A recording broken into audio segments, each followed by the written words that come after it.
going on, everybody? Welcome back to not another Isekai, and yeah, talking about more anime, seasonal anime. Um, yeah, we're back. Man, this has been a week. There have been some really good shows that come out this week, but a lot of stuff being delayed, unfortunately. Um, the good thing is that most of the shows that are being delayed we're not really covering, but there have been a couple this season, a couple this week that we're not really sure when they're going to come back. So we have KUBO. KUBO is delayed until April, apparently. It's so sad because we know how popular the show is and how much we've been liking it on here. So it's like, oh no. And it's until April too. I mean, I don't think they've actually confirmed that. I was trying to look up like an actual date, and like there was like the news thing that came out apparently said April, but I don't even think that's really confirmed. So yeah, we're not gonna see that until next season, I guess. And then Misfit's also being delayed. I don't think that has a new date. So a couple things being delayed. Hopefully that's it. Hopefully we can finish out this season without any more, without any more road bumps, speed bumps, that sort of thing. But yeah, we still have a bunch of good stuff today. So yeah. Whoops. Okay, we got My Hero Academia season 6 episode 21. Yeah, this is the continuation of the last one where he was fighting Lady Nagant. And he did the very he did the very shonen like shonen main character thing where it's like, oh, we're fighting a bad guy and then we're gonna turn them on our side. They're gonna be on the good side now. But other than that, we did have some cool stuff with him showing off more of the powers, more of the quirks.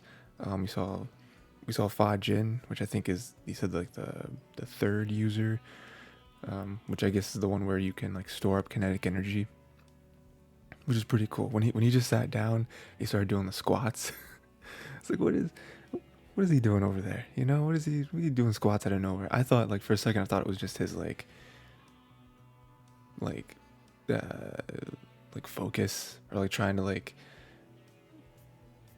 I don't know, I guess focus, right? Or because he blew the smoke and then he was like just doing squats, and I thought he was just trying to get inside of his own head, sort of like how Naruto, we had Shikamaru, and how he would just sit down cross-legged and then do the little thing with his little thing with his hands, like,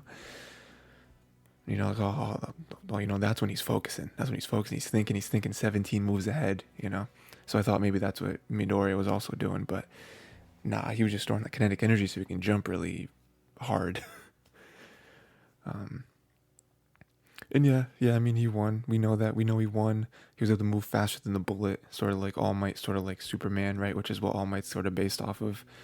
And he saved Chisaki, and then, more so than what Midori was doing, though, I really liked a lot of Lady's backstory, because you sort of see why she does what she does and how she was brought up. And we saw what she said. I mean, she said a lot, but one of the things that stuck with me was she said that, showing people just the good was basically like brainwashing them. And I see where she's coming from. Because her angle is that you need people to see everything. You need people to see the world for what it is. That way they could be prepared mentally for anything that happens, right? So if you only show them the good, it's almost like how you have like your like white blood cells, right? And if you are always in like a contained environment, if you never get exposed to anything, then when you actually get sick, you're gonna get destroyed, right? Because it needs to build up that like immunity, that like familiarity with foreign, substances, right? And so I think that's kind of where she was coming from with it, where if we only see the good, if the civilians, right, if they only see the good, what happens if something gets past the heroes? The civilians are going to be like, what is even happening? I don't even know what this looks like. I don't even know what this is, you know? Again, I understand what she's saying, but she kind of went super extreme in it, you know, where she joined the villains. And she's like, you know, because you know, All For One is that character that's like, he's not trying to destroy the world. He's not trying to blow up the planet or something like that. He is just, you know, his like propaganda that he's spewing is that he wants everyone to see everything for what it is. And he feels like heroes have built up this system that's flawed. You know, that the people, regular people that aren't heroes, are too reliant on the heroes, and they just kind of sit around and let them do whatever they want. You know, let them take care of everything. And so, you know, they want to show that that's not really what it should be like. And there's other people out here that have faced hardship, that have been kind of tossed aside because of the system that the heroes have built. So, you know, putting those two ideals together, I get why she did it. But like I said, at the very end, Midoriya is able to do the very main character thing. You know, says that, you know, he still sees that she has a heart of a hero. And that's a very nice moment, but then immediately followed up by a very sad moment where All For One has this some sort of contingency plan where if they do go against with what their orders were, they just blow up. Not actually like explode, but just like have like a crazy huge burst of energy. Like her body's still intact and everything, but she is probably dead, you know. I don't know. We'll see. You know, we'll see if she gets to a hospital and if she's able to come back. You know, it'd be cool to see her on the hero side helping him out, because she's pretty cool, man. She got like the sniper thing, she got the airwalk. Oh no, I think maybe, does she not have the airwalk anymore? Did All For One take that away? I don't know if he can do that like remotely. But yeah, and then Hawks and Endeavor are here. All Might's here. We got the whole team. And what they're able to get out of here is that something at some mansion is going to happen in a couple months. Or so they think, right? Like that was the whole point, was that they were going to take the target to this mansion. A bunch of All For One's people was supposed to take someone to the mansion as well. So something big's happening there. I mean, you know, we only got a few episodes left, so it's got to be coming to a head, right? You know, I think that's kind of what's the whole point of, you know, not only that group, but also Midoriya, where he's getting closer and closer to All For One, getting closer to Shigaraki. So I could see it. You know, again, only a few episodes left, so I'm trying to think of like how they could get there. It could go in a bunch of different ways. I mean, that lead might be all they need. You know, maybe that mansion or whatever is their base of operations, and they're gonna make a plan to go there.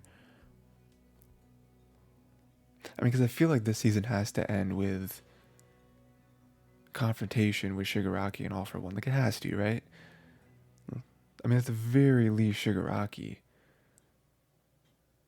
You know, maybe leave All For One for next season. I don't know. Because, again, there's only 4 episodes left. It has to come some big ending, and I feel like they've been building this up. So, we'll see. Next we got Blue Lock, episode 21, or 20. Yeah, this is the start of the battle, the start of the main thing here, right? I mean, I believe it is, you know, like I said, there's 4 episodes after this. I don't, unless we have like a lot of backstory, maybe get like Rin's backstory or something, like a lot of backstory. I feel like they can't stretch this game out over another 4 episodes. They're already about halfway through this one, right? Because we ended it and they were 2-2, I think it was 2-2, which is about halfway, because you got to score 5. So it's probably gonna wrap up next episode. So I'm very interested to see what they do for the other 3 episodes. Like, if they're like, do you have to win a 5-on-5? I don't think you do.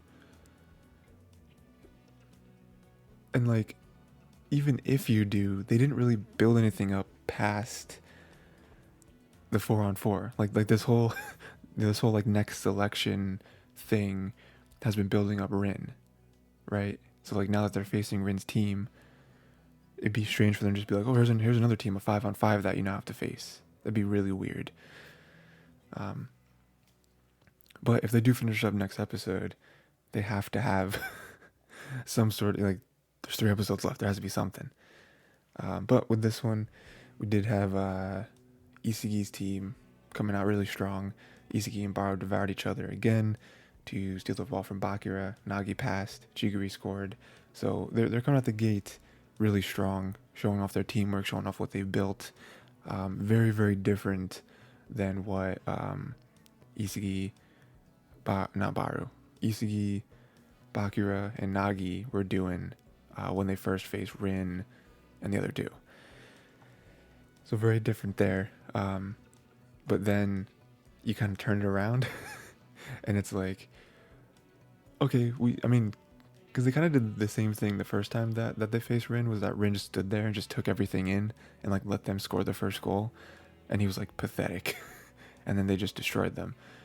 That's not exactly what they did here, but it kind of was that thing where it's like, okay, they scored a goal. This is not going to be as easy as you think it is, you know? And so Rin, you find out that Rin doesn't need chemical reactions. That's like Isagi's whole thing, is getting a chemical reaction with everybody, because that helps them score. But with Rin, it's like, he's just on another level. He's able to see everything. He basically lures the entire team of 4 and faking them all out and then scored, So that just goes to show, kind of doing, some sort of like power scaling here, where it's like, okay, Isagi is catching up to Rin, but Rin's just, I don't know, more experienced, or he's just been doing this longer. He's on the level, whatever it is. And even past that, we had them trying to go back into their normal, normal play style again. Isagi, Baru, Jigiri, Nagi, they all have their own little connections, their own little plan to get through this. And Rin is just reading them. He's just reading them like crazy. He's reading Isagi's off-ball movements, which is kind of what helped them win the last game, right? Where Isagi found out that he can use Baru as a decoy, come off the ball. There's the thing with was it something he was trying to get after Rin? I think. I don't remember. I think it might have been Rin.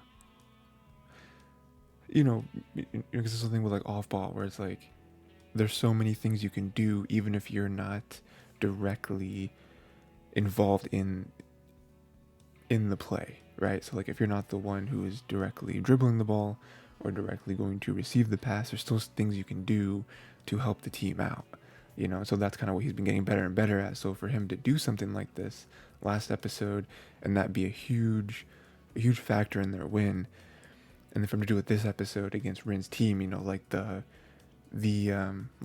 test, right? Like everything before that was just homework. Now this is the test, and for Rin to just read it perfectly, it's just very, very deflating for their team.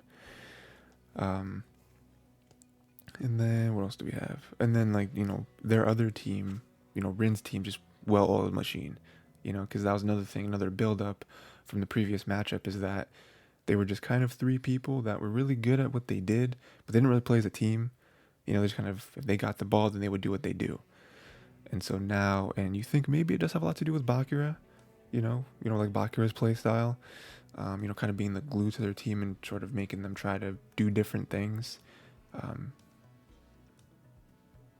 Now they're making plays. Now Rin's passing the ball. Now Bakura's, throwing it up to Ryu, and so you have that as well, to where it's like, we've gotten better. Like Isagi's team's gotten better, but they've also unfortunately gotten better. This is not going to be easy. And then let's see. And then I love getting in Nagi's head, because you don't do that very often, because obviously Isagi's the main character, and he's also like the field general, right? Like he doesn't have any crazy physical abilities, but he does have his eyes, right? His vision, the way he's able to see the field, come up with a plan, even if it's super quick. And so you're more likely than not in his head, but then we get in Nagi's head, and now he's kind of viewing Isagi and Rin, which is very smart, because I feel like that is something we needed in this match, because of how, again, not really evenly matched. I still feel like overall, I'm sure we'll feel differently by the end of, the end of this match, because I'm sure Isagi's team is going to win. But, at least right now, you're like, okay, Rin is clearly the better player than Isagi, but, like Nagi's trying to point out here, their vision might be the same. They might have the same exact vision. So that's kind of where they're clashing. The unfortunate reality is that Rin is better in everything else. Rin does have, other skills, other, physical attributes that Isagi doesn't have. That's kind of been Isagi's character this whole show, is that he's really not remarkable. But somehow he's able to come up with these plays, like smell the goal and create these reactions that no one's seen before. That's propelled him to where he's at now. And so, but that like one-on-one matchup, Rin and Isagi, Nagi realizes that if we're just putting all our eggs in that basket, we're definitely not going to win, So he decides that, he has to be the missing piece, and it works. Nagi's able to get behind Rin, which is crazy because, again, the only time they've scored before that was them just scoring on someone else. Them kind of surprising them with how much they've grown, all that stuff. And again, like, first goal, who cares? It's whatever. But this one, Nagi actually gets past Rin, outmaneuvers Rin, and scores the goal. And we have a great ending where Bakura asks Rin if he still thinks this is half-baked soccer. Because, that's Rin's whole thing with just when he's facing anyone, is that he feels that no one's playing to his level for the reasons that he's playing either. Like, they're just kind of playing, if you work hard you'll win, and he's just like, that's stupid. That is definitely not how the world works. And so now that Nagi was able to outmaneuver him and score the goal when Rin was actually trying, again, it wasn't like the last match where they scored a goal because he was just standing there, feeling that they were pathetic. He legitimately scored past him. And so, Bakura asks him, because Bakura is excited, he just wants to play good soccer. He wants to play against good people. And so he asks him, like, oh, do you think this is half-baked? And Rin just brushes him off. And, he says that he plays better when he's frustrated. Or no, he gets fired up when he's frustrated. And then we start to see, his eyes are glowing and smoking and stuff. And so, Rin might have been a mistake. Now Rin might actually wake up and play to his full potential. And I don't know. Again, this is sports anime. We're way too close to the end, I feel like, for Isagi's team to lose. Because again, I've talked about this already, where it's like Isagi has to win. Like, if Isagi doesn't get to the end, then what was the show? Like if we're trying to think of it from like a story beat by beat, Isagi has to win. So if Isagi's team were to lose, the only way he can move on is if Rin's team picks him up. But I just feel like that's so it's like really hollow, for them to go all through that and then just for it to be like, okay, well, he just kind of gets picked up at the end, so I feel like he has to win, but I don't know how they're going to beat Rin. I really have no idea. That's because again, like him getting fired up, he's, up until now he's just been playing very nonchalantly, just like, oh, all these people are beneath me. So I don't know. That's definitely going to be tough. I mean, we know they're going to win, and I'm also interested to see who they pick. I talked about it last time too, where it's like the heart wants them to pick Bakura because it's, it's Bakura, like that's kind of the whole point. But then it's like, if Rin's the best player, but then we also don't know what the next stage is either. I mean, again, I I don't think they have a 5-on-5 match because because like they haven't built up to it at all. So if it's literally like, okay, I just pick someone, we're the 5 and now the 5 move on to the next selection, then they're definitely gonna pick Bakura because it's like, okay, we don't have to play another match. Rin might be the better player, but it's like I'm like Bakura's my friend. You know, I'm gonna bring him on so we can move on. But we'll see. Next we got Angel Next Door, Spoils Me Rotten, episode 8. Let's see what happened this time. Okay, yeah. So this was the episode where Mahiru wanted to like publicly get closer to Amane, which is nice. You know, I'm glad that's finally happening because their relationship was never going to further if it was always in private. You know, if it was always in like, oh, we can't see each other in public because like, you know, people will say things and, you know, cause trouble for us. And so for Mahiru to really come out and be like, no, I want to like, let's just take it one step at a time and let's just make this look organic, make it look like we are getting closer, just, you know, as two people, two friends, you know. So I do like that. You know, Amane does say in the beginning that he feels that they do have to keep their distance since they're in the same class again, right? They were all lucky to get. What a coincidence that they were able to all get in the same class again, right? Like Mahiru, Amane, Chitose, Itsuki, even Yuta, you know, which we do see a little more Yuta this time, where Yuta comes over and like he seems like he genuinely wants to be Amane's friend, which we do have a little bit of a flashback to. I don't know if that was.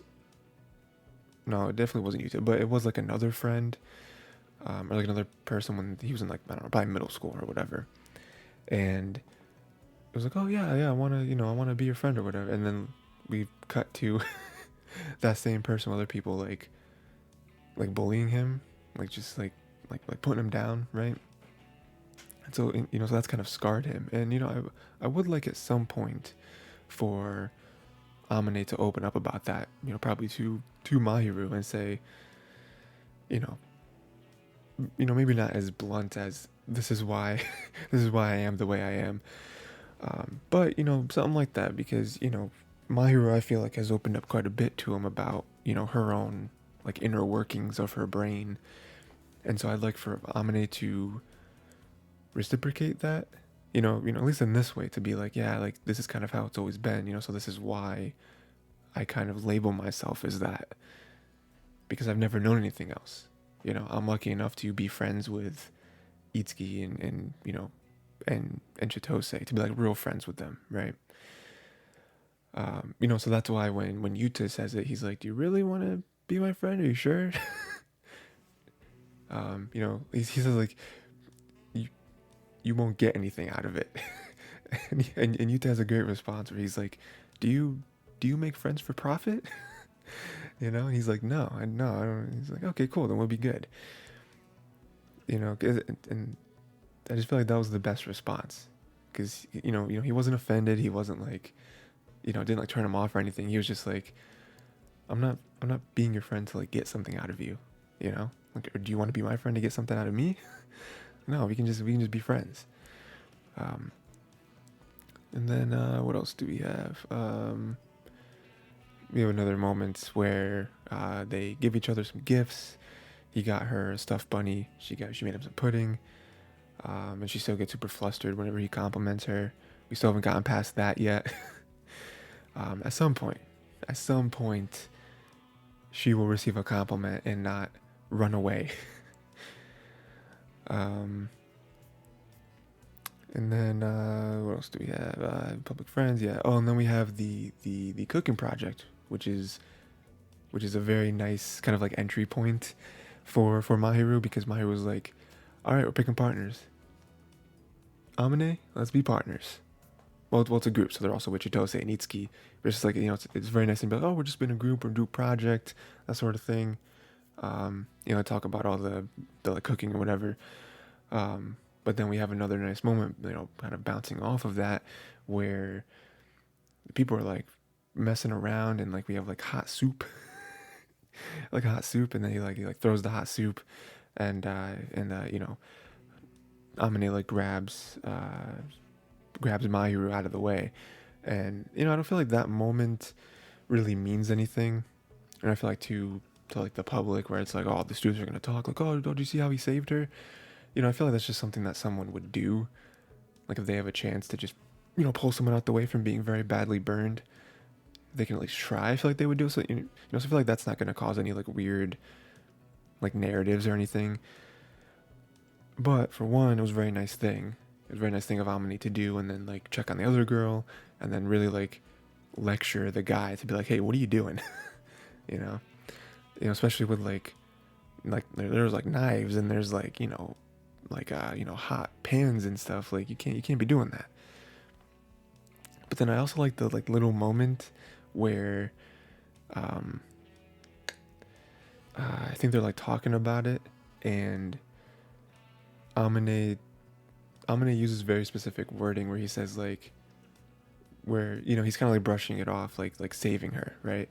And he's like, oh well, what was I supposed to do? I I I had to grab her, I had to grab her out the way, or else she would have got hurt.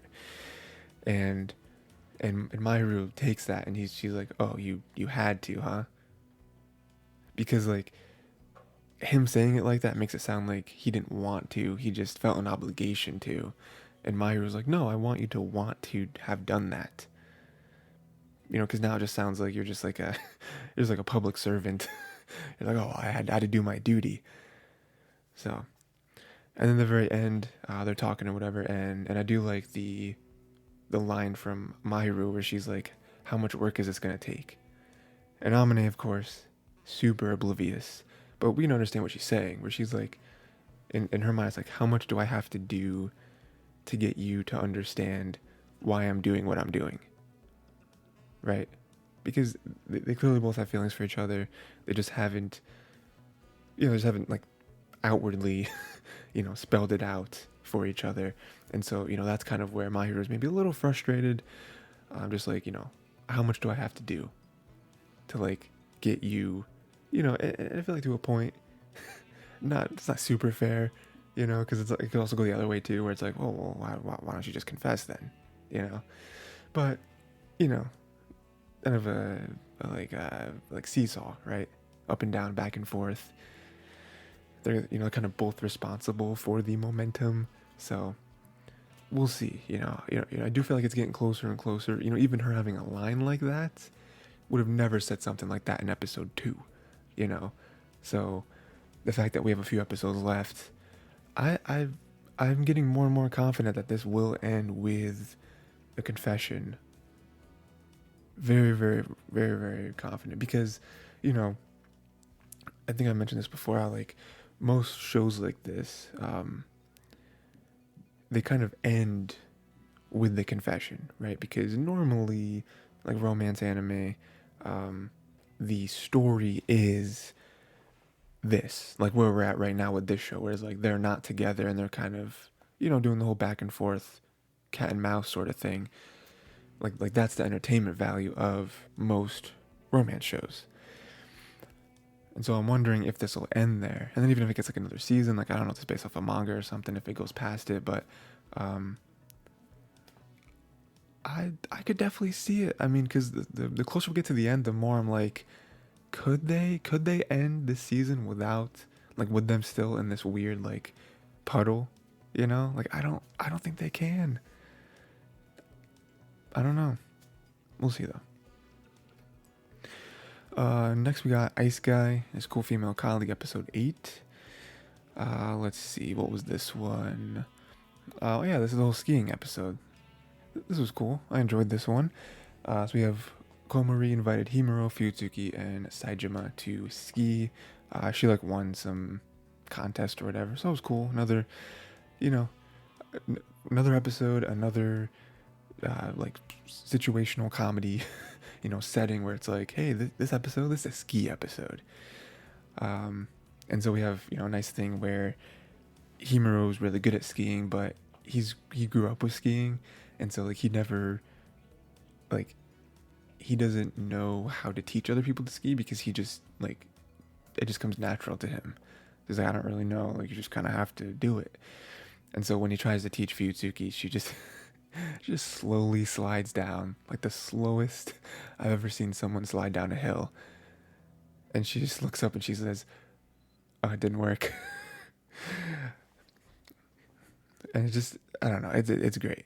But then, Himuro gets very self-conscious about it because he's sad that he's not able to teach her. And then we have Komori coming along, much better teacher because she actually knows how to teach. Like, she actually knows how to break down how to ski rather than Himuro, where it's just like, oh, you just kind of feel it and you do it. But, all that's kind of forgotten when you realize that Himuro's little sister, Yukamine, she works here. And it's such another good setup because it's one of those things in shows like this where they just kind of introduce other elements. And so, I don't think we would have ever guessed that we would have been introduced to a sibling character to Himuro. Just it's like, why? We've had no evidence of that. But then they do introduce it, and it's like we immediately care for this person. We immediately get their personality, their like relationship, with Himuro. How she interacts with Fuyutsuki. It's all great, And then like almost how it works out for Himuro, which is like, oh, because of the way they talk and everything, like it makes it sound like they care for each other, and so it works out. It's nice. And then we have the end where they're cooking some takoyaki, and we have Santa Fuyutsuki, and she like whispers over to Himuro. She's like, Santa Fuyutsuki will make sure she puts extra octopus in your meal or whatever. And it's just small things like that, just small things like that really grow their relationship. And at the very end, we have Himuro giving Fuyutsuki a gift for Christmas. She doesn't have anything for him because she didn't really know that he was going to do something like that. But it is the like time. It's the holiday time, the Christmas time, right? Giving gifts. I think I talked about this. Did I talk about this last time? Where I'm like, we're definitely. Oh yeah, because was last time the Halloween episode where I was like, oh, we're definitely getting a Christmas episode. Like it's a very slice of life romancy type show. We just had Halloween, so if we're going, chronologically, December's almost here, So we did get that, and again, this show I was thinking about the other day too. Even like before I saw this episode, where I was like, I'm very interested to see where this show ends, because I just talked about the Angel show, about how I think that one might end with them confessing to each other. With this one, it's very different because they're not together now, but they do a lot of like together things. Like technically they're not like dating, right? No. I just think they like each other, but they don't. I don't know, because they haven't like officially said anything, or like we haven't seen them officially like, yeah, let's be together. They haven't done that. I don't know. It's very strange because even at the end of this, like, I could see this show ending with that too, where it's like, oh, they finally like say to each other, Like this one I feel like is even weirder for me though, where I can also see them not doing it and just them just kind of still like hanging out, and maybe we get another season or something. I don't know, because like they're again they're more adults, where I feel like this is different than other romance anime where usually they're set with their like students or like high schoolers or whatever. So I feel like that kind of dynamic and like the settings and the atmospheres is very different than this, where it's like they're adults, they work at the same job. So like, I don't know, the whole like energy is different, and the way you reciprocate, your feelings is usually centered around something else. The way you show it and everything is very different. So yeah, I don't know. I don't really know how this one will end. I would like them to like officially confess to each other. That'd be nice. But I don't know. But next we have The Magical Revolution of the Reincarnated Princess and the Genius Young Lady, episode 8. This was the one. I was actually looking, like online, whatever, and I saw that this show, like in terms of what people were like, the shows people were talking about like week to week, this show jumped up to like number one. Like everyone was talking about this show, and I was like, I wonder Wonder why. Like this show, very good. I've enjoyed every episode so far. I love the characters, the setting, the weird, um, like like the weird like political stuff behind magicology and all that. It's very good, very solid. I was like, why? Like, I wonder what about episode 8 is gonna happen for it to warrant what I'm seeing online. Everyone's like, this show this week, and let me tell you, makes complete sense. Makes all the sense in the world. It just went crazy. It popped off this episode because, like, up until now we've had some very nice moments, with Anis and Euphelia. Um, even stuff with Ilya, even the weird stuff with Lainey, the magicology stuff, the little bit of background, the little bit of like family politics stuff. Like, it's all been very nice.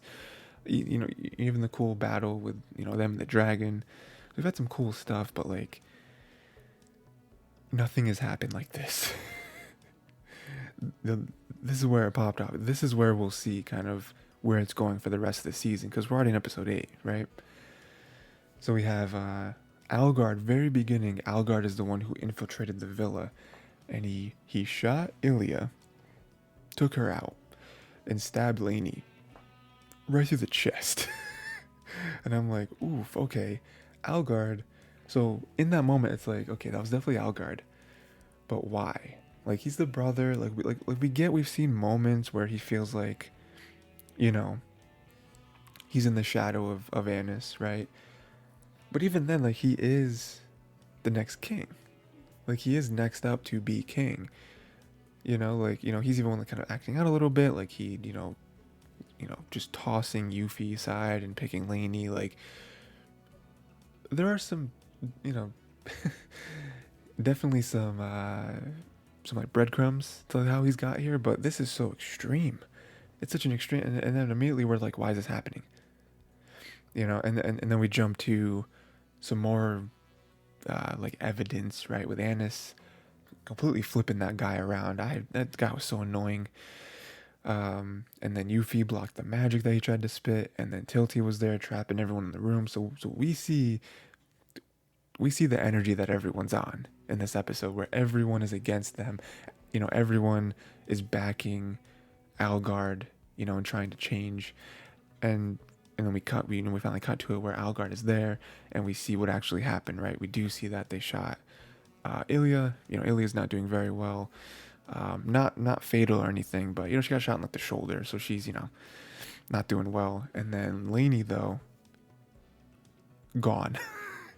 Lainey, unrecoverable. She, like, Algard literally ripped the magicite out of her chest, so she's probably dead. I'll be honest, guys. She's probably gone. We're probably not going to see any more of her. And then he shoved it into his own chest, and I'm like, how do you, like, no. Why would you do this? How extreme is that? How are you still alive? How much does it take? It's like a big rock, too. That's a big piece of gem.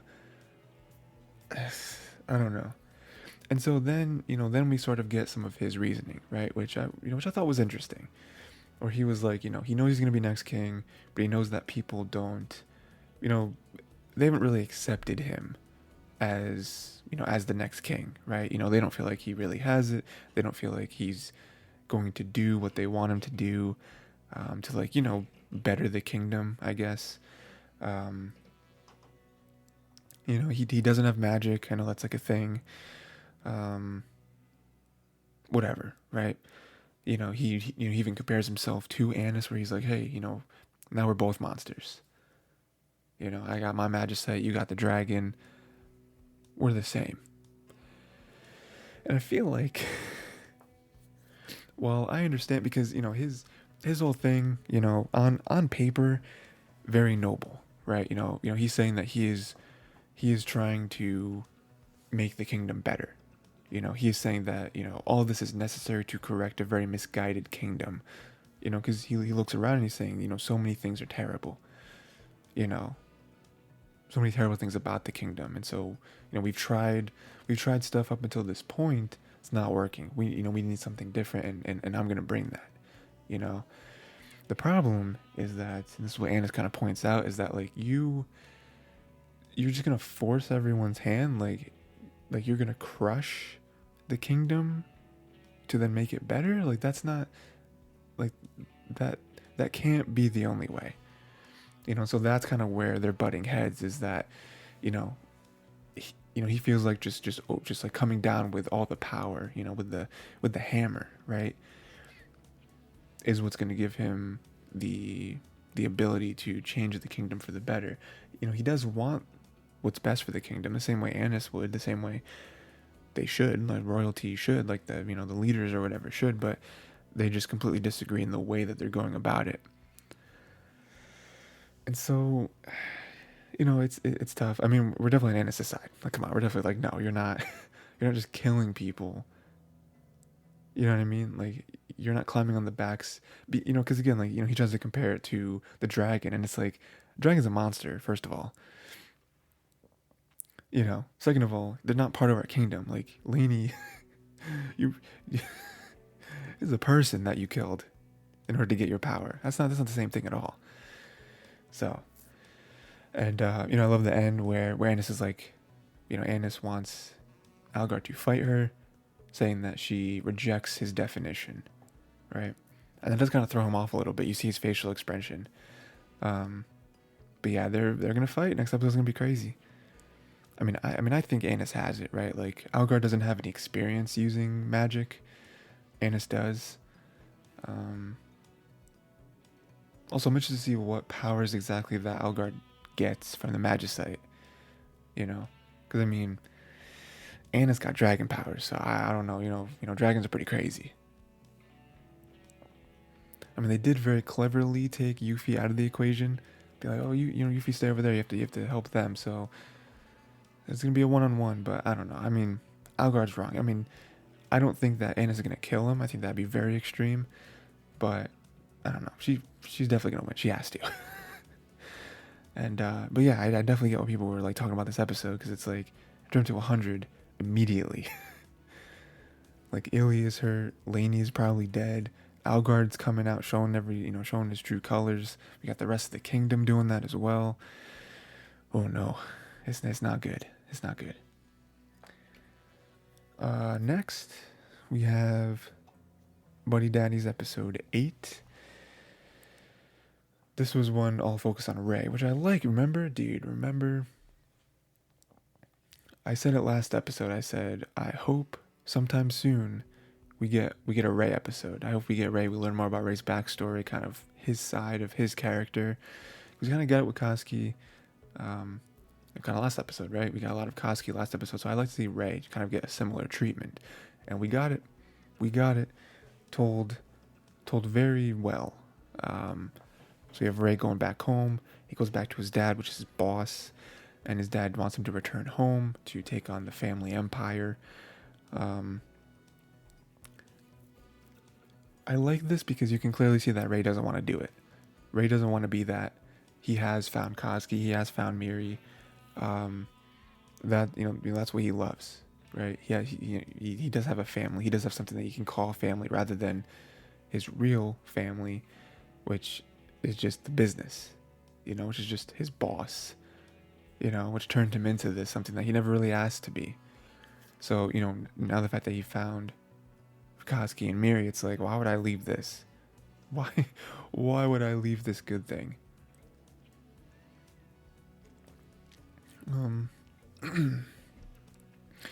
And so, but he still goes through with the mission. He has to fight his old partner, I guess. And his old partner betrayed the organization. But it's this whole thing where, it's very kind of beating you over the head with it, but it is almost a mirror of Ray, because what did the partner do? The partner left. The partner left the organization, found love, like wanted to start a family, wanted to, do something else. And at the end of the day, Ray couldn't finish the job because Ray realized that, what does he say? Ray says he also has something worth protecting, where he didn't before, before Koski and Miri, it was just him. But now that he has something, he completely understands why this guy did what he did. And even at the end, where he is fighting him and seems to be getting the better of him. The dude like falls off the ledge, and Ray tries to save him, but he falls and dies, and it's just very sad for Ray. You know, his last words were, "I'm on my way." I didn't really understand. I still don't. I'm still been trying to think about that, like what that means. I'm on my way. You know, maybe he was saying that because he's on his way to see his love, who was also killed by these people. Maybe that's kind of what he was trying to say, where it's like I finally get to see her again. He took her away from me. Now I'm on my way to her. Maybe something like that. Maybe just kind of driving home the point of like, I want to be with the things with the people I care about. And so that's hitting home with Ray, where it's like, I also want to be with the people I care about. Koski and Miri, right? You can tell it really messes him up too, because even at the end, when like Koski calls him, say, "Hey, you gotta get back," Miri wants you here, blah blah blah. Ray doesn't do it at first because he's, you tell he just needs to reflect on everything that happened, everything that's going through his head. But then Koski's there. He's like, "I tracked your phone." And then they talk about how they were both a mess when they met each other, and Ray very, very quietly asks if he thinks that we can change. Which is funny because I feel like Koski was the same way. If he can change, if he can grow, coming off of his own demons, now Ray has his. And then that's all kind of punctuated when he gets home, and he sees this birthday dinner for him and these decorations, and Miri's there. She clearly tried to stay up. She wakes up briefly to almost sing happy birthday and then falls back asleep.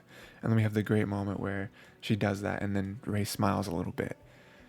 And Koski's like, "Oh my God, Miri, you did it." He smiled, because that was her whole thing, was that, she really wanted, the one thing she wanted was for Ray to smile.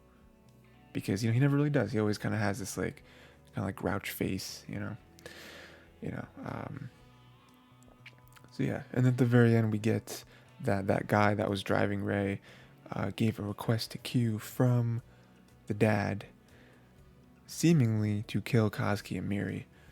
And so out of this whole episode, right, we're fighting these feelings. We're trying to untangle this web of Ray's life. How he grew up, how he was born to be the perfect assassin, how he left there because he just didn't really want to do that. Found Koski and Miri, has now been kind of like ripped back into the world. Still really doesn't seem to want to go back there. Seemingly like, oh, like you said, I also have something worth protecting. And then we get to Koski and Ray, and then it seems to be a nice little bow on that, where it's like, okay, we don't, at this point, we don't think that Ray is going to go back. We think that he is going to continually reject his father's offer. And then for the end, for it to be like, ooh, okay, all right. So I wonder what that is though. Like, is that like just okay? So we'll kind of take this piece by piece, right? Where it's like the photo of Koski and Miri. Is that in order to kill? I imagine it is. They're assassins. Why wouldn't it be? We imagine that's because the father thinks that they're holding him back, right? They're dragging him down. They're in the way of Ray being in the family business and taking up the mantle, right? So you gotta take him out. I wonder if, like, I don't think that's them asking Q to do it himself, though. It's probably because, Q kind of gives jobs to other people, including Koski and Ray, so he's probably going to give it to the best of the best. We'll see what that is, though. I mean, that'll be cool, right? Little spy versus spy type action maybe next episode. Be cool to see that. I mean, it's also like the show's getting very serious too. This was a very serious episode.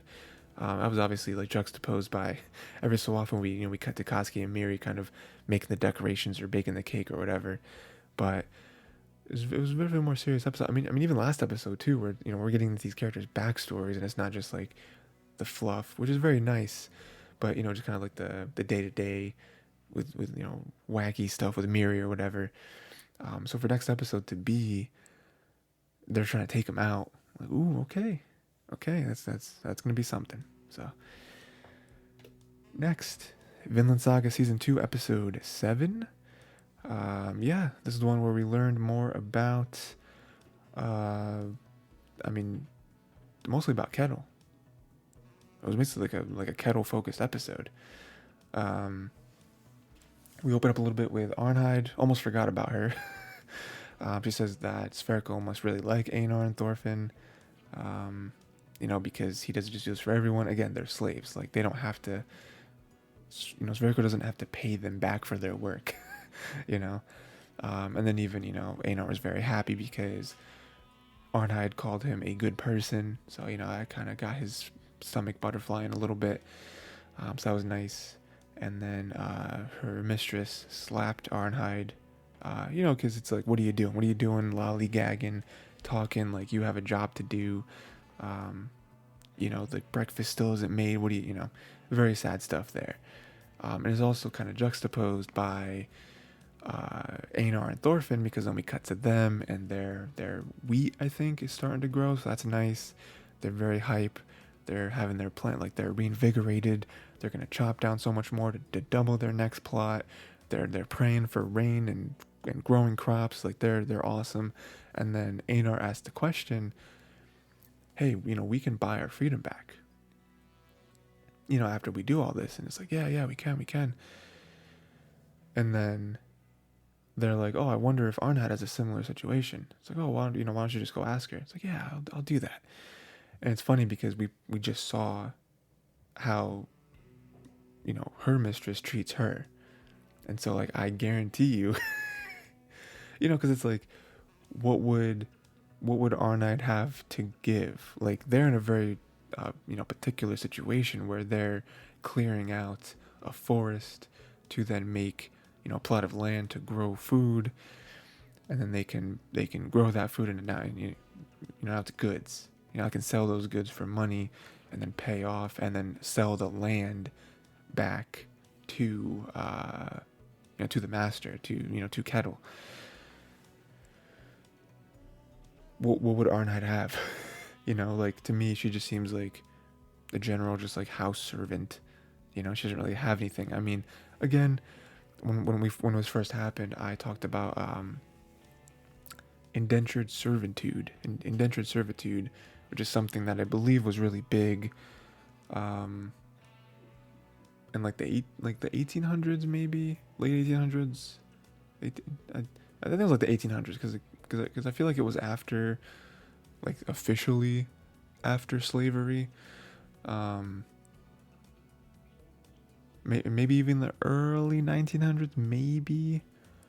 But I feel like it was more like 1800s type thing. But yeah, it was but yeah, like indentured servitude, it was like, well, you're not a slave, but you are to work for me for a certain amount of time, and then after our agreed upon time is done, then you're free, basically. So it is like, it's like temporary slaves, I guess. I don't know. I learned about it in like middle school, but yeah. So I kind of compared it to this, where it's like that's kind of their situation, where they can work, and if they get to a certain goal, they can be free. With Arnheid, unless she had something like that, where it's like, we'll keep you for 10 years, and then I don't know why they would do that. So probably doesn't have a similar situation. But then we get to the main meat of the episode, which is Kettle. Got Iron Fist Kettle. All about his backstory and all that, about how he was like a monster on the battlefield, ruthless, all that stuff. They do make a deal though with these kids that stole the food. The kids will work for their food, but they receive 20 strikes. And Kettle later reveals to a lady that the Iron Fist stuff is a lie. He has this image, but he doesn't live up to it. Like, he's scared of his own son, because it's like his son is like evil, And then we'll just stop that right there. I have one more thing to say. We'll stop it right here, because the whole Kettle stuff is interesting. I like that we've kind of broken down this layer of him, where it's like, oh, he's actually like a big softy, but he just has this like persona of Iron Fist Kettle, and it's like, I think that really helps It's really helped him get to where he's at. Which is funny though, because I wonder how he got that. Like, were the stories just overblown? Like, was he just at the right place at the right time? Because, like, if he was actually taking people out on the battlefield, like, you can't fake that. You know, like maybe did he just grow soft in his older age? Like, I wonder if we're gonna get more like explanation on that, or maybe we won't, and it'll just be like, yeah, it's just kind of how he is. Because like even for him, like really like sweating, like really wanting someone else to speak up, and then Pater steps up and says, "Oh no, I think it's not really fair. They're just kids, just robbery. They stole this one thing, like whatever." And he'd be like, "Yes, yes, exactly, exactly," and then be like, 10 strikes. Then he's like, "Oh no, 10 strikes. Oh no." Like, I mean, honestly, he probably just wanted to let him go. But they're right, like you can't not punish them because then it's going to make you look soft. So, yeah. And then the one more thing I wanted to add was that Arnheid at the end? Like, is that who that was? Because I saw her and I was like, I think that's Arnheid. And then I like scrolled back in the episode to like look at Arnheid like in the beginning of the episode, and I think they're the same person. Unless the art is just very similar, or unless like that's like a relative of Arnheid's or something. Like I don't know. I'm pretty sure that's Arnheid, which is interesting. Because that just adds to her situation even more. Like we saw maybe she has a similar deal as us, and then we have her being treated the way she's treated. And at the end we see, she's like gonna be the wife of Kettle. Does Kettle not have a wife? I guess not. But he does have kids. Interesting. I'm very interested by that. That's something I want to see come back around next episode to explain that. You know, is she just a woman to him, right? What's the relationship there? But yeah, like I said, I enjoyed this episode. Not too much of our main man's Einar and Thorfinn, but we did get more Arnheid, which is cool, and also we broke down the Kettle characters. So we'll see. Especially with like this weird foreshadowing of like earlier, of like, wouldn't really take that many people to take over this place, and then we have Kettle breaking down, and we see like, he's not really like the Iron Fist guy that we knew. I think they might be building up to something. So we'll see. Next we have next it would be the Misfit Demon King Academy episode 7, but that was delayed to be announced. We don't know. We don't know when that's coming back. Good show. I mean, not, I'll be honest, if I were to rank all the shows we're covering this season, Misfit is not super high on the list out of the 13 we're doing, but still sad we're not able to watch it for undetermined amount of time. But the show we do have is Don't Totally Me Miss Nagatoro, season 2, episode 8.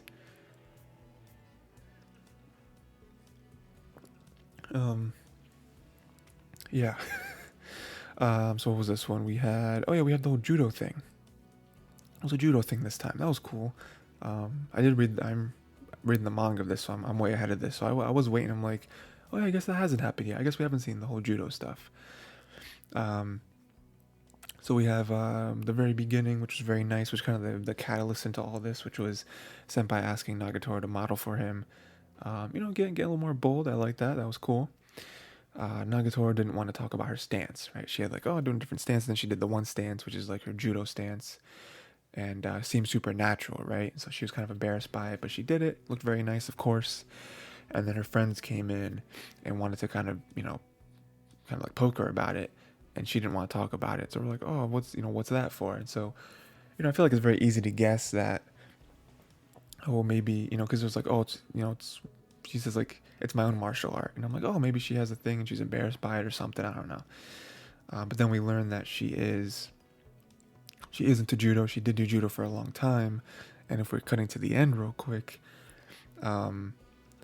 we find out that there's this one, I don't know if this was one person, but there was at least one person that she felt she could never beat. And so she felt stuck. She felt like she's reached her ceiling, and so she got bored of it. And so she quit. And that's very sad. It's very sad that she just kind of threw that away, because clearly she really enjoyed it. So yeah, I guess maybe we'll see a little bit more of that. I mean, we'll definitely see more judo because the whole point of this is that Senpai is training to just do better, just do better in the tournament than he did last year. I mean, he probably got knocked out super quickly in the first round last year, so if he can pass that, it'll be a win. But anyway, just the whole episode is really cool. I really enjoy when, I think I talked about this last time too, where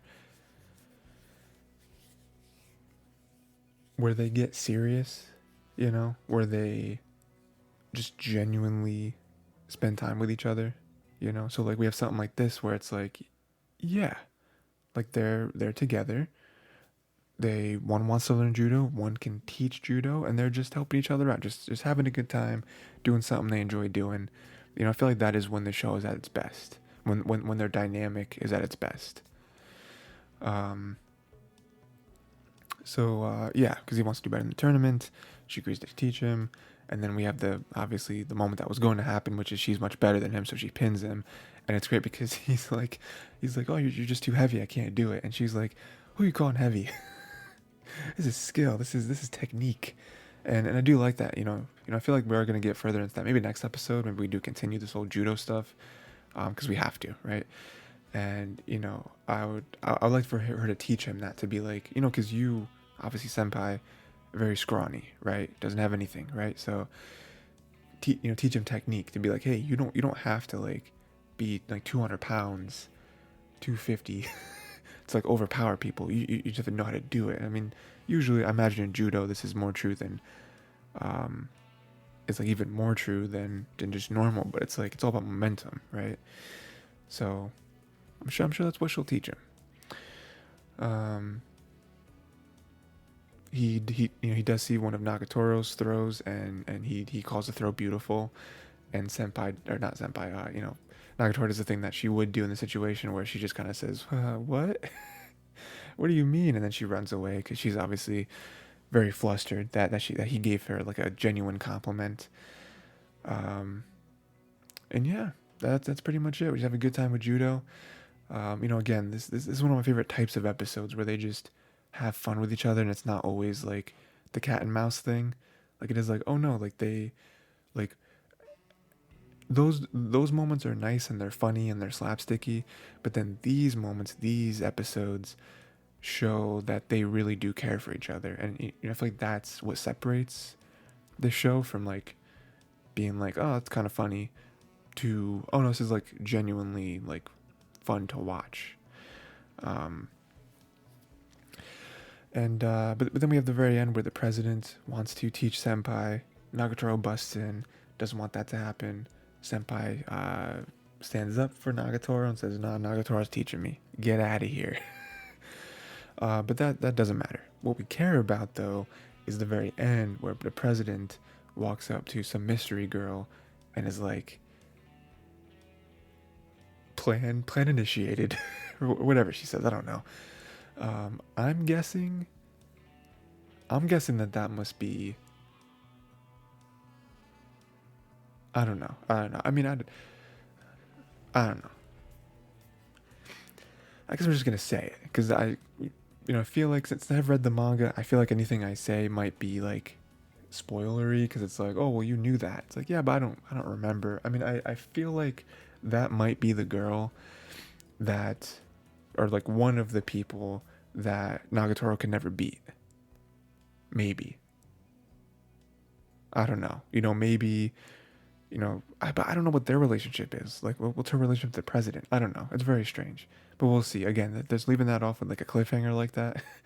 It's got to be somebody. So I'm sure, next episode, I imagine, more so than any other episode, will be like a part 2. We're just get a continuation of the judo stuff. So, we'll see. Next, unfortunately, it's KUBO Won't Let Me Be Invisible, episode 7. And that's unfortunate because that is the other one I already mentioned we're not watching. We're not talking about because it's delayed until seemingly April. Which is terrible. The worst news.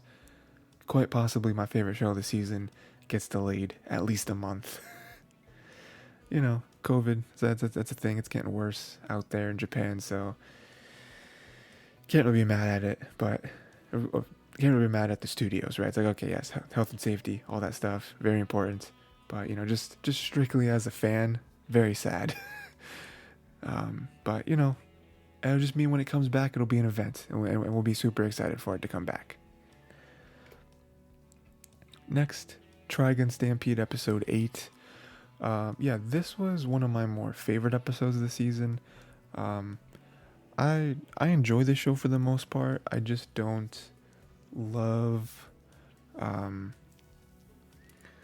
don't love how it feels like a lot of the episodes have felt like just like Monster of the Week, where it's like, oh, now we're fighting another guy, and then we learn about their backstory, and it's like, but I don't care about his backstory.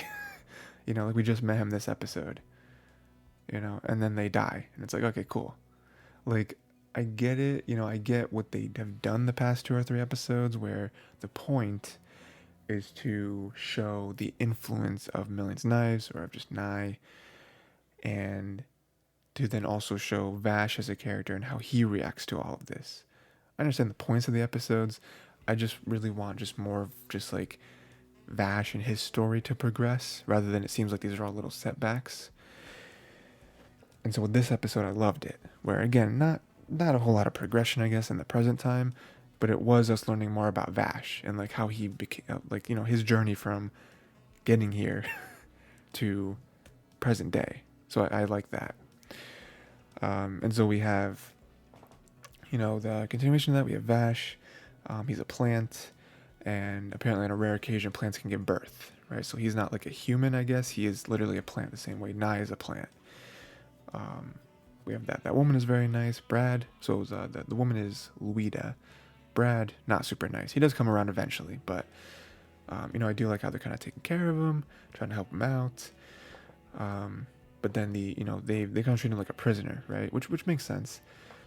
It's like, ooh, what are you doing? But then we finally do have the moment where Vash does help, right? He sees, he hears, he can sense that the one plant that they have is not doing very well. And so he then like talks to it, and he like heals it. He like calms it down, heals it, whatever.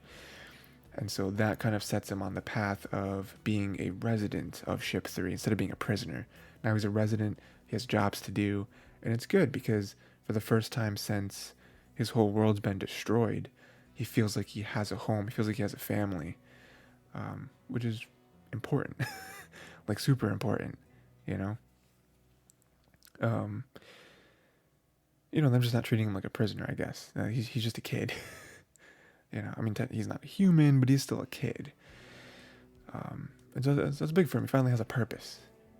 He's not just like stumbling around, like wallowing in the sorrow of, Rem and Nai and all that stuff, and just everything else too. And then, even more so, Ship 3 got him the red jacket, so we see the origin of that, which is funny because that's not really something I thought I needed to know, but now that it's a thing, it's like, oh, that's awesome. Like, Ship 3 got him the jacket. That's why he wears it all the time. That's why he wears it every day, because that was like, it was like his like surrogate family, And then Luida and Brad unfortunately hear the recording of Nai and Vash. They finally get the one thing working, and they hear the recording. They don't see anything, but they do hear the recording, and it very much sounds like,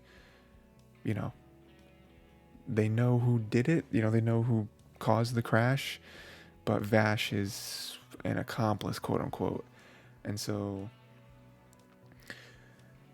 Vash hears them say that, and from Vash's point of view, it's like, oh no, they're onto me. They're gonna like lock me up. They're gonna like execute me or something.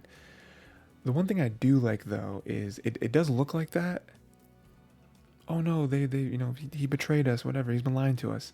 But then immediately Luida wants to help him and like bring him back here, and then Brad's the one where I thought he was gonna be like, what are you doing? Like we have to capture him. We don't go after him. Like he's a criminal or whatever. But no, he was even like, hey, if you find him, tell him I'm sorry. And it's like, oh, even Brad, like, I was so ready for both of them to be like complete 180 and be like, he was lying to us. He was the one. And then even at the very least, Brad, because Brad, I feel like, has always still had like a little bit of a chip, But even him, he was like, "Nah, we gotta bring him back. He's family.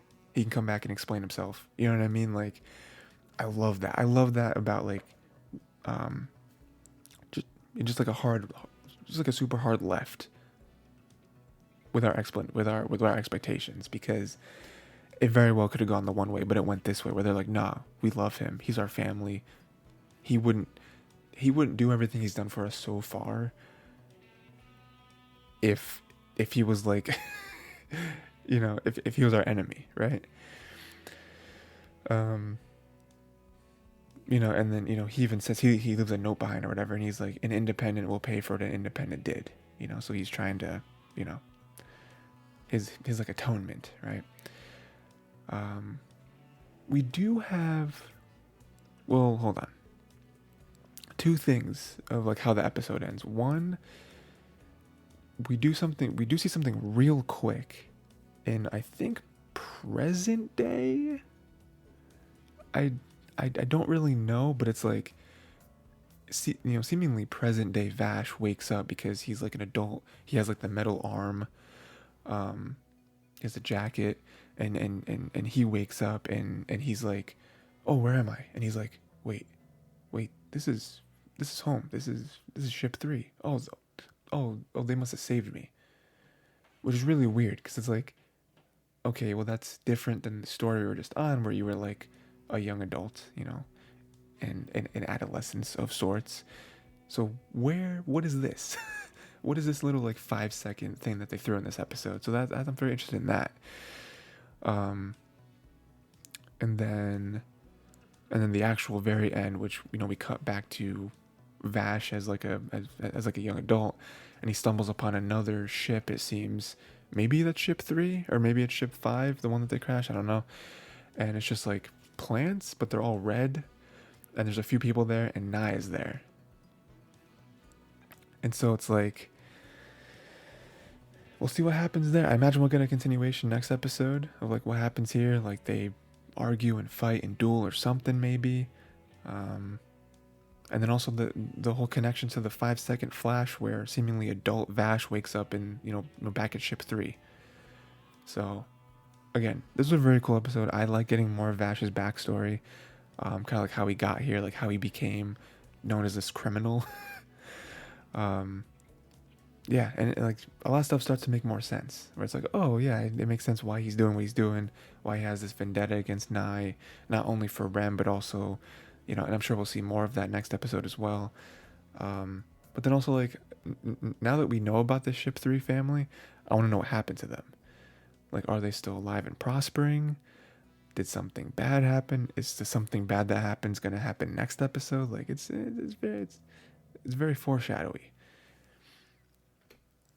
But next, Inspector Season 2, Episode 7. Yeah, this was kind of the close of this chapter. The whole like Zenta and the doll thing, which is really cool. You know, it all kind of makes sense, I think. And we did get more action, too. That is one thing I was wishing for in these cases. It's just a little more action.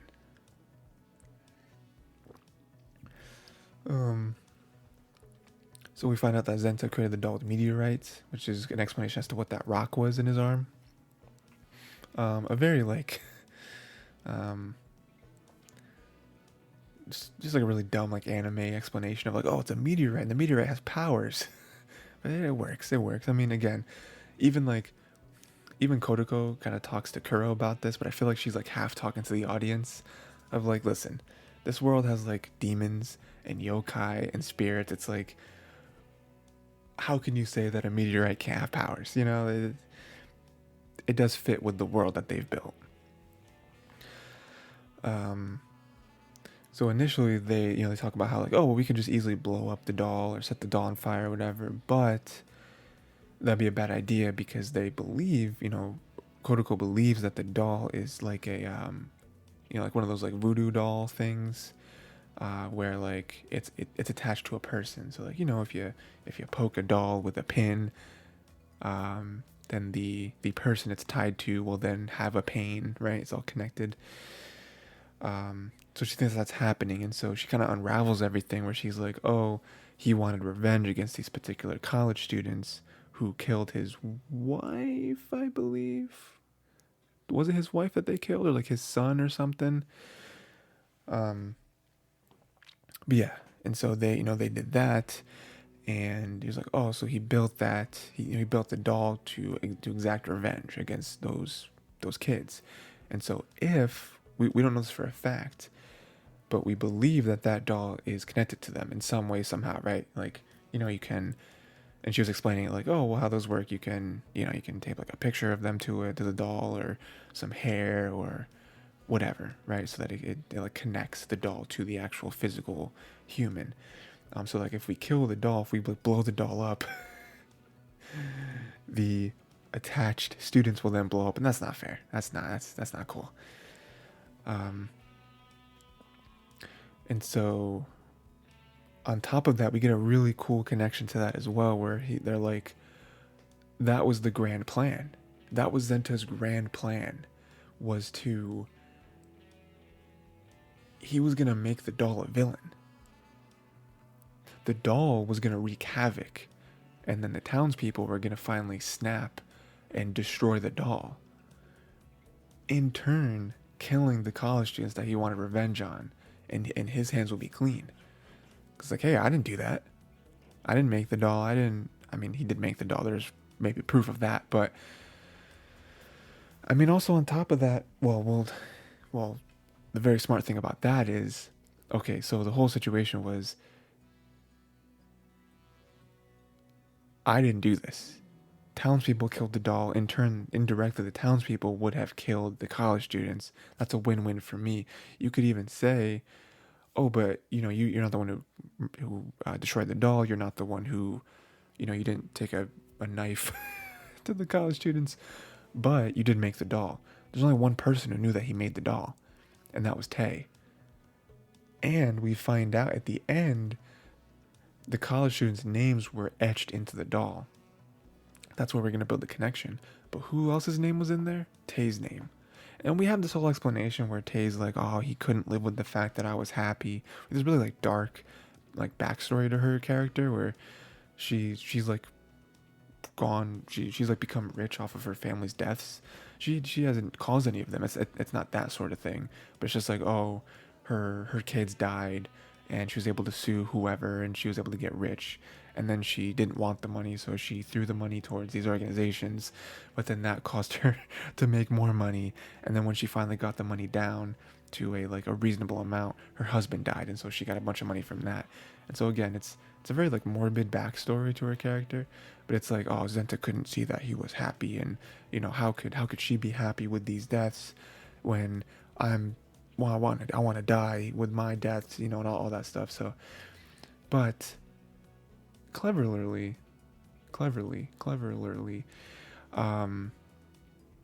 her name being on the doll, if she also died from the townspeople, now no one knows.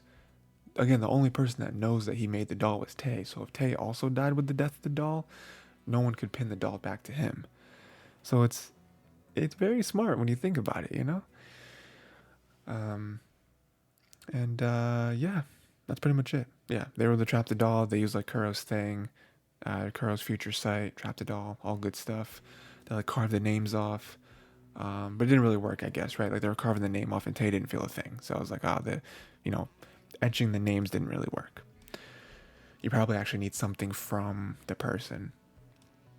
Again, generally just in like movies and TV and stuff, whenever we see those weird like voodoo doll things, it's always like they grab like a patch of hair and like tie the patch of hair to the doll, and that's what connects it.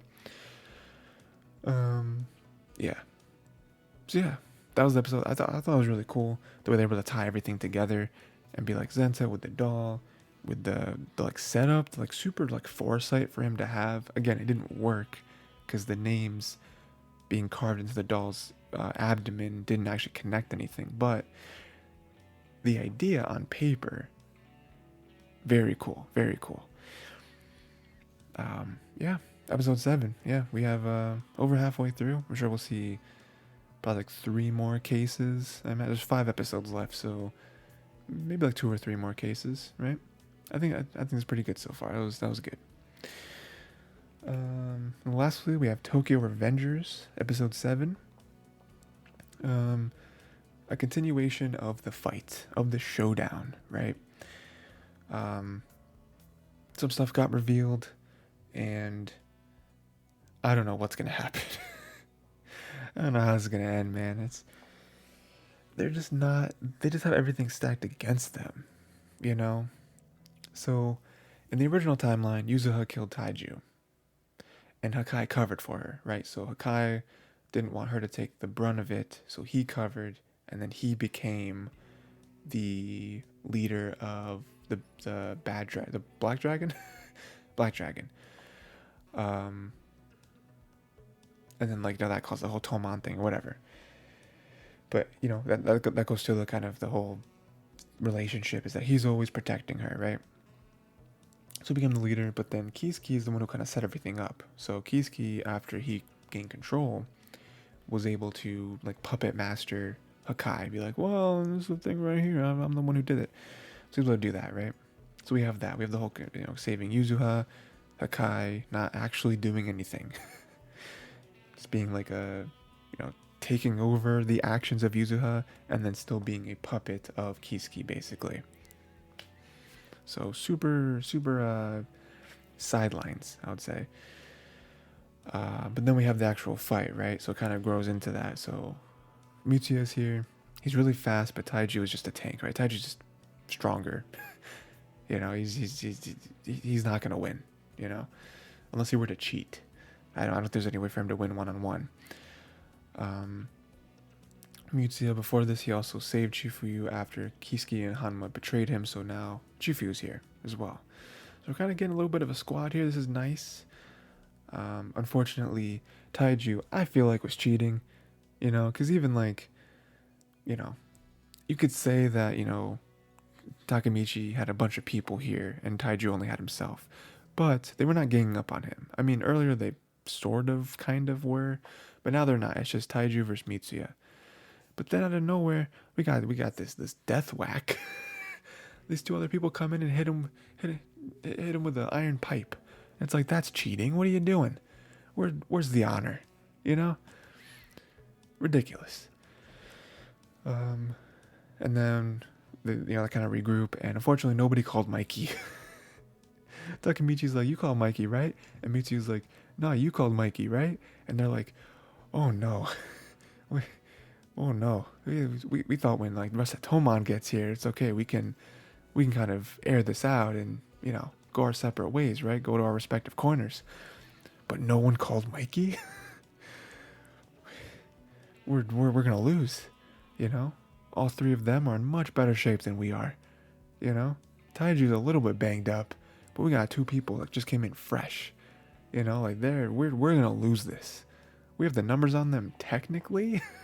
Like on paper, but we cannot win. And then we have the build-up, right? The build-up of the shonen. Mitsuya's trying to kind of gas up Hakai, be like, we can do this. You're better than him. You can beat him. He runs after Taiju. Hakai doesn't follow. Hakai just stood there, and then he turned back.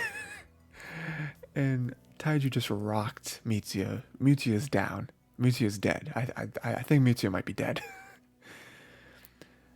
And then Takemichi gets up and he says that he won't quit. He just won't quit. So he's going after him now. And it's just like, I do love the fake out where it's like, oh man, we thought for a hot second that maybe Hakai would have flipped and been like, okay, we're doing this. He didn't. And now I'm just sitting here and I'm like, how do they get out of this? How can they possibly win? Because Yuzuha is down for the count. Mitsuya is down for the count. Takemichi's getting rocked. Like he does not have an ounce of skill compared to Taiju. Power, skill, agility, nothing. Chifuyu banged up. Super banged up, right? Like, he got destroyed by Kiski and Hanma. Is there someone else there? There's one other person there, isn't there? No. And then we have Hakai, who's just refusing to go against Taiju. So it's like, And Taiju's not the only problem. We also have the other two goons who are fresh. They're 100%. You know, and the one has a weapon. It's like there's no way they're gonna win. I mean, even there's two possibilities for me. One is the sort of more convenient one, where somehow Mikey, because Mikey did mention it. We did have a quick cut to Mikey and Draken, and Mikey was like, "Oh, did you hear that? Did you feel Mewtwo's pulse just now or something?" So I feel like there's a reality where Mikey does show up there, does just sense it or something, use weird anime logic, and then if they're both there, even if it's just Mikey and Draken, I feel like that would be huge, of like swaying and at the very least causing a stalemate to where they kind of retreat, both sides retreat and lick their wounds. Best case scenario, all of Tomon comes and is like, nah, we're not doing this. The other option is the one that I feel will be even more ridiculous. Like the first one I just mentioned is super convenient, but the second option is just ridiculous and just like, okay, where Hakai does flip, he does fight Taiju, somehow beats Taiju, and then the other two are like, well, we don't care. Like, we don't have a dog in this fight. And then they just leave. I feel like that would be nice for the story, the whole, like, Hakai, building up the courage and, like, trying to overthrow Taiju. But I just feel like it's so unrealistic. Like, Mikey developing, like... Mikey developing the same powers that Professor X has, being able to like locate mutants telepathically, is more realistic to me than Hakai beating Taiju single-handedly and the other two just retreating. So we'll see. I mean, I don't know. We'll see. But yeah, still a really cool episode. A lot of action. The odds are being very much stacked against us, and that's always the best when it comes to any like shonen type show, right? Like that's the formula. The odds are stacked against you. How does the main character come out of this? So good stuff. And then that is it. That's not another Isekai. Unfortunately, there was a couple holes this week. That's very sad about. But I feel like overall, good week of episodes. I feel like there wasn't really any episode this week that was like particularly weak. I feel like everyone was kind of, because we had My Hero with Lady Nagant. We had My Hero with Lady Nagant stuff. We had Blue Lock with them finally starting like the big final battle it seems. Angel with them finally starting to do the whole public stuff. The Ice Guy one with them kind of, a nice, maybe getting closer together on Christmas. Very important that it's Christmas. The Magical Revolution with the show just turning up to 11. Buddy Daddies getting the Ray episode.